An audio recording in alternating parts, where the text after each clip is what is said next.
तो इससे पहले वाली वीडियो में मैंने जीडीपी, जीएनपी और नेशनल इनकम के बारे में बात की है। If you haven't watch the video, link given in the description. तो जैसा पिछले वीडियो में मैंने बात की थी फैक्टर कॉस्ट और मार्केट कॉस्ट की, कि most of the developing nation जो होती है वो अपनी GDP calculation factor cost pay करती है, whereas most of the जो डेवलप्ड कंट्रीज होती है वो अपनी कैलकुलेशन मार्केट कॉस्ट पे करती है। तो अब ये फैक्टर कॉस्ट, मार्केट कॉस्ट क्या होता है, इसके बारे में आज हम लोग जानने की कोशिश करेंगे। But before that, GDP calculation का जो फॉर्मूला होता है फैक्टर कॉस्ट पे, उसको एक बार देख लेते हैं। तो GDP at factor cost calculate करने का हमारा फॉर्मूला होता है GDP at factor cost equal to GDP at market cost minus indirect taxes plus subsidies. इस फॉर्मूला को आपको याद रखना है। तो अब बात करते हैं फैक्टर कॉस्ट और मार्केट कॉस्ट के बारे में। तो सिंपल भाषा में कहा जाए तो फैक्टर कॉस्ट वो होता है जो कॉस्ट इनकर्ड की जाती है प्रोड्यूसर के द्वारा कोई सर्टेन गुड्स बनाने के लिए, तो उसको हम लोग फैक्टर कॉस्ट बोलते हैं। इन सिंपल भाषा में मतलब जो लागत आती है। अब जैसे सैमसंग फोन बनाता है, मान लेते हैं कोई फोन बनाने में सैमसंग को जो लागत आती है वो आती है 10,000 रुपीज, तो वो उस प्रोडक्ट की फैक्टर कॉस्ट हो गई 10,000 रुपीज। लेकिन जब वही फोन मार्केट में पहुंचता है तो उस पर इनडायरेक्ट टैक्सेस ऐड हो जाती है, ठीक है, और अगर सब्सिडीज होती है तो सब्सिडीज भी एडजस्ट हो जाती है। तो इन दैट केस जो मार्केट पे वो फोन पहुंचता है तो वहां पे जो प्राइस होती है उसको हम लोग मार्केट कॉस्ट बोलते हैं। इसको हम लोग एक एग्जाम्पल की मदद से समझने की कोशिश करेंगे, हम लोगों को काफी बेहतर तरीके से समझ में आएगा। बट याद रखना, यहाँ मैंने एक कंपनी का एग्जाम्पल लिया है, एक्चुअल में ये जीडीपी के रिगार्डिंग होता है। तो जीडीपी के रिगार्डिंग जब होता है तो वहां पे बहुत सारी कंपनीज होती है, बहुत सारी चीजें होती है, बट यहाँ हमने समझने के लिए एक छोटी सी कंपनी का उदाहरण लिया हुआ है। अब लेट्स से कि सरकार एक नई योजना लेके आती है कि भैया प्रधानमंत्री एप्पल ले लो योजना।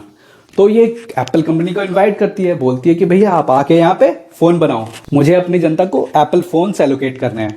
तो अब एप्पल फोन बनाना स्टार्ट करती है। तो कैपिटल लगता है, लैंड लगता है, रॉ मटेरियल लगता है, लेबर लगता है, बहुत सारी चीजें लगती है जो एक्चुअल फोन बनाने में एक खर्च आता है, यानी फैक्टर्स ऑफ प्रोडक्शन, जो भी लागत आती है। तो लागत आने पे एक फोन की कॉस्ट पड़ती है एप्पल को 90,000 रुपीज। तो ये हो गया हमारा factor cost of the phone, हो गया कि नहीं? बिकॉज हमने पहले भी बात की हुई है कि फैक्टर कॉस्ट क्या होता है, जो लागत आती है किसी भी प्रोडक्ट को बनाने में। तो हमारे इस केस में आई 90,000। तो अब आगे ये मार्केट के लिए रवाना होती है, तो अब इस पे इनडायरेक्ट टैक्सेस लगते हैं। वैसे हमारे इनडायरेक्ट टैक्सेस 18-28 ऐसे परसेंटेज है, बट हम लोग कैलकुलेशन को इजी रखने के लिए यहाँ पे इनडायरेक्ट टैक्सेस 20% ले लेते हैं। तो 90,000 का 20% 18,000 हो गया, ये हमारा इनडायरेक्ट टैक्सेस हो गया। अब देखते हैं, क्योंकि ये फोन तो काफी महंगा है, अब देखते हैं गवर्नमेंट कुछ सब्सिडीज देती है कि नहीं देती है, उसके बारे में भी हम लोग आगे बात करते हैं। तो अब सरकार डिसाइड करती है कि भाई ये फोन तो बहुत महंगा हो गया, अब ये लोग तो अफोर्ड कर नहीं पाएंगे, तो चलो थोड़ी सब्सिडी दे दी जाती है। तो गवर्नमेंट सब्सिडी अनाउंस करती है पर फोन पे 68,000 रुपीज की। अब मार्केट कॉस्ट के लिए हम लोग को जो रिक्वायरमेंट है वो हम लोग के पास सारी आ गई है। फैक्टर कॉस्ट आ गई है, जो कॉस्ट ऑफ प्रोडक्शन हुआ है, इनडायरेक्ट टैक्सेस भी आ गया हमारे पास, और हमारे पास सब्सिडीज अगर दी जा रही है तो सब्सिडीज भी आ गया है। तो चलिए कैलकुलेट करते हैं। जो हमारा फैक्टर कॉस्ट स्टार्टिंग में 90,000 आया था, अब हमारे पास जो डेटा है उस हिसाब से अगर हम कैलकुलेट करें तो फॉर्मूला के हिसाब से फिर 90,000 ही आना चाहिए। तो सबसे पहले देख लेते हैं हमारे पास गिवन डेटा कौन कौन सा है। तो हमारे पास मार्केट कॉस्ट दिया हुआ है 40,000, हमारे पास इनडायरेक्ट टैक्सेस दिए हुए है 18,000, जो कि 20% के रेट पे लगी है। अब बात करते हैं सब्सिडीज की। तो सब्सिडीज हमें दी जा रही है 68,000 पर फोन। तो ये हो गया हमारा 3 डेटा। तो अब इसको एक्चुअल जो फॉर्मूला है उस पर बैठाते हैं। तो हमारा फॉर्मूला कहता है GDP at factor cost equal to GDP at market cost minus indirect taxes plus subsidies. तो चलिए अपने नंबर्स को इस फॉर्मूले पे बैठाते हैं। तो हमारा मार्केट कॉस्ट क्या हो गया 40,000 हमने लिख दिया। अब हमारा इनडायरेक्ट टैक्सेस कितना है, इनडायरेक्ट टैक्सेस है हमारा 18,000। तो फॉर्मूले के हिसाब से माइनस इनडायरेक्ट टैक्सेस होना चाहिए, तो माइनस 18,000 कर दिया हमने। अब आगे क्या आता है, हमारा आता है सब्सिडीज। तो सब्सिडीज हमने प्रोवाइड की हुई है 68,000 की, तो फॉर्मूले के हिसाब से एडिशन होना चाहिए सब्सिडीज का, तो हमने एडिशन कर दिया। अब जो नेट कैलकुलेशन करेंगे, तो नेट कैलकुलेशन करने पे हमारा जो वैल्यू आ रहा है वो 90,000 आ रहा है। तो ये 90,000 हमारा फैक्टर कॉस्ट से मैच कर रहा है कि नहीं, जो हमने पहले निकाला था। तो इसी तरह जीडीपी कैलकुलेशन होता है, बस मैंने यहाँ पे एक कंपनी का एग्जांपल लिया हुआ है। जीडीपी कैलकुलेशन में मैक्रो इकोनॉमी को कंसिडर किया जाता है। तो जीडीपी एट फैक्टर कॉस्ट के फॉर्मूले को एक बार और देख लेते हैं। GDP at factor cost equal GDP at market cost minus indirect taxes plus subsidies. Generally जो मार्केट कॉस्ट होता है वो ग्रेटर देन फैक्टर कॉस्ट होता है, बट कभी कभी जब इकोनॉमी में स्लो डाउन हो जाता है तब ये फैक्टर कॉस्ट होता है वो ग्रेटर हो जाता है मार्केट कॉस्ट से। अब ऐसा क्यों होता है? बिकॉज जब स्लो डाउन होता है तो इनडायरेक्ट टैक्सेस का कलेक्शन बहुत कम हो जाता है, बिकॉज कंजम्पशन तो हो नहीं रहा है, तो इनडायरेक्ट टैक्सेस कलेक्शन कहां से होंगे। प्लस सब्सिडीज का भी बर्डन बढ़ जाता है, बिकॉज पब्लिक के बिहाफ में सब्सिडीज तो दी जा रही है कंपनी को। तो ऐसे केसेस में क्या होता है कि हमारा फैक्टर कॉस्ट जो होता है ग्रेटर हो जाता है आपका मार्केट कॉस्ट से। आई गेस आपको फैक्टर कॉस्ट और मार्केट कॉस्ट समझ में आ गया होगा, तो एक बार दोबारा रिवाइज कर लेते हैं। हमारा फैक्टर कॉस्ट होता है जो लागत पड़ती है कोई भी गुड्स एंड सर्विसेज बनाने के लिए, वो हो गया हमारा फैक्टर कॉस्ट। और मार्केट कॉस्ट क्या होता है, जिस प्राइस पे गुड्स मार्केट में रीच करती है उसको हम लोग मार्केट कॉस्ट बोलते हैं, जिसमें इनडायरेक्ट टैक्सेस भी ऐड होते हैं।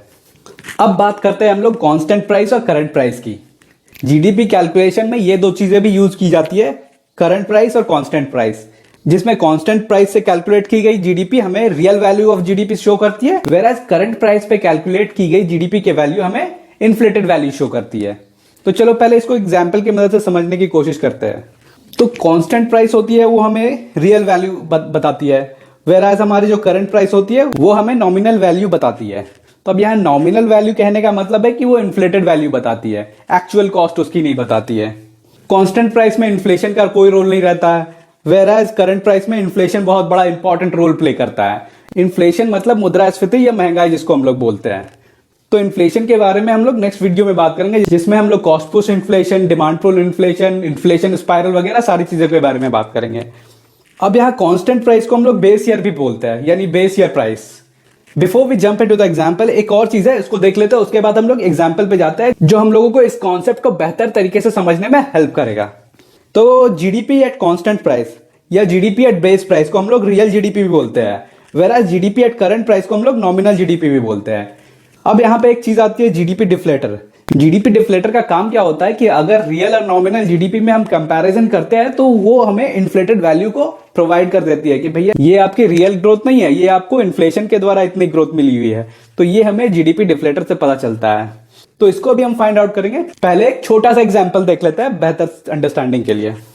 लेट्स से एक समोसे वाला है, वो समोसे वाला ईयर 1 में टोटल 25 समोसे बेचता है और एट द प्राइस ऑफ ₹4। तो उस साल की उसकी टोटल इनकम कितनी हो गई, तो उस साल की उसकी टोटल इनकम हो गई ₹100। तो चलिए हम लोग ईयर 1 को हम लोग बेस ईयर मान लेते हैं। तो बेस ईयर की बेस प्राइस क्या हो गई हम लोगों की, ₹4। तो ये ₹4 को याद रखेगा बिकॉज ₹4 हमारा बेस ईयर का प्राइस हो गया है। अब आता है दूसरे ईयर में। अब दूसरे ईयर में क्या होता है कि आलू, मैदा और बहुत सारी चीजों के कॉस्ट बढ़ जाते हैं। तो भैया अब इसको भी कॉस्ट को बढ़ाना होता है। तो अब ये जो समोसे बेचता है वो ₹6 पे बेचता है, ₹6 पे। बट दूसरे साल में जो इसकी क्वांटिटी सोल्ड होती है वो होती है 30। तो नेट इनकम इसकी इस साल की क्या हो जाती है, इसकी नेट इनकम हो जाती है 30 मल्टीप्लाइड बाय 6 विच इज ₹180। तो अगर आप लेमन्स पर्सपेक्टिव से देखने जाओ तो इसकी लास्ट ईयर की इनकम थी ₹100, इस ईयर की इनकम है 180। तो उस हिसाब से तो इसको 80% की ग्रोथ मिली है। ये भी बहुत खुश है कि भैया यस मुझे 80% की ग्रोथ मिली है। बट क्या एक्चुअल में रियली में 80% की ग्रोथ मिली है? चलिए क्वांटिटी से चेकआउट करते हैं। पहले फर्स्ट ईयर में टोटल इसने कितने समोसे बेचे थे, 25। सेकेंड ईयर में टोटल कितने समोसे बेचे, 30। तो एक्चुअल ग्रोथ कितनी हुई इसकी? अगर आप इसको परसेंटेज वाइज कैलकुलेट करोगे तो टोटल इसने 5 अधिक समोसे बेचे हैं, यानी ये इसकी एक्चुअल ग्रोथ जो है वो 20% ही हुई है। बाकी तो सब इन्फ्लेटेड प्राइस है। चलिए जीडीपी डिफ्लेटर की मदद से हम लोग इन्फ्लेटेड प्राइस को भी कैलकुलेट करते हैं। तो सेकंड ईयर में हमारा जो नॉमिनल वैल्यू निकली वो कितनी निकली, करंट प्राइस पे 180। अब ये जो हमारा सेकंड ईयर का प्राइस निकला है, अब इसको हम लोग बेस प्राइस उठ करके इस साल की रियल जीडीपी की वैल्यू निकालते हैं। अब हम लोग बेस ईयर की प्राइस को पुट करके इस साल की रियल जीडीपी की वैल्यू निकालते हैं। तो हमारे बेस ईयर की प्राइस क्या थी, ₹4 थी, जो हमने बेस ईयर लिया हुआ था। तो अब इस साल टोटल क्वांटिटी सोल्ड हुई है 30 इंटू बेस प्राइस हमारा क्या था 4। 30 इंटू 4 करेंगे तो हमारा कैलकुलेशन कितना आएगा, 120। तो हमारा कैलकुलेशन आएगा 120। तो 120 हो गया हमारा रियल जीडीपी, बिकॉज ये बेस प्राइस पे कैलकुलेशन हुआ है या फिर कांस्टेंट प्राइस पे कैलकुलेशन हुआ है। ठीक है, तो अब जो जीडीपी डिफ्लेटर का फॉर्मूला है उस पर हम लोग डेटा को पुट करते हैं। तो हमारा जीडीपी डिफ्लेटर का फॉर्मूला है GDP deflator equal to nominal GDP divided by real GDP into 100। तो हमारा इस केस में नॉमिनल जीडीपी कितना है, 180। तो ये हमने पुट कर दिया। और रियल जीडीपी हमारा कितना आ रहा है कैलकुलेशन करने पे, 120। तो हमने 120 भी लिख दिया इंटू 100। अब इसको सिंप्लीफाई करने पे हमारे पास जो वैल्यू आती है वो आती है 150 की। तो अब बोलोगे भैया 150 कैसे आ रहा है, एक्चुअल में जो हमारी प्राइस इन्फ्लेट हुई है वो तो 4 से 6 हुई है। तो उसको अगर हम परसेंटेज में कैलकुलेट करें तो टोटल 50% का ही इन्फ्लेशन हुआ है। बट हमारा तो 150 आ रहा है। तो जीडीपी डिफ्लेटर में क्या होता है कि अगर वैल्यू आपकी 100 आती है तो मतलब ना ही इन्फ्लेशन हुआ है ना डिफ्लेशन हुआ है, जो कॉस्ट पहले था अभी भी वो वही कॉस्ट है, ठीक है। अगर वो वैल्यू 100 से ऊपर आती है तो जितना भी 100 से ऊपर गया है वो इन्फ्लेटेड कॉस्ट होगा, और अगर वो वैल्यू 100 से नीचे आती है तो वो डिफ्लेटेड कॉस्ट होगा। तो हमारे इस केस में कितनी वैल्यू आई है 150, तो 100 से अबव कितना है 50, तो 50% का हमारा इन्फ्लेटेड वैल्यू है। तो हम पिछले डेटा से कंपेयर करें, हमारा 4 से 6 हुआ तो 50% का इन्फ्लेशन हुआ कि नहीं, तो हमारा जीडीपी डिफ्लेटर के हिसाब से भी 50% का इन्फ्लेशन हुआ कि नहीं, तो इसी को बोलते हैं जीडीपी डिफ्लेटर। आई गेस आपको कांस्टेंट प्राइस और करंट प्राइस समझ में आ गया होगा।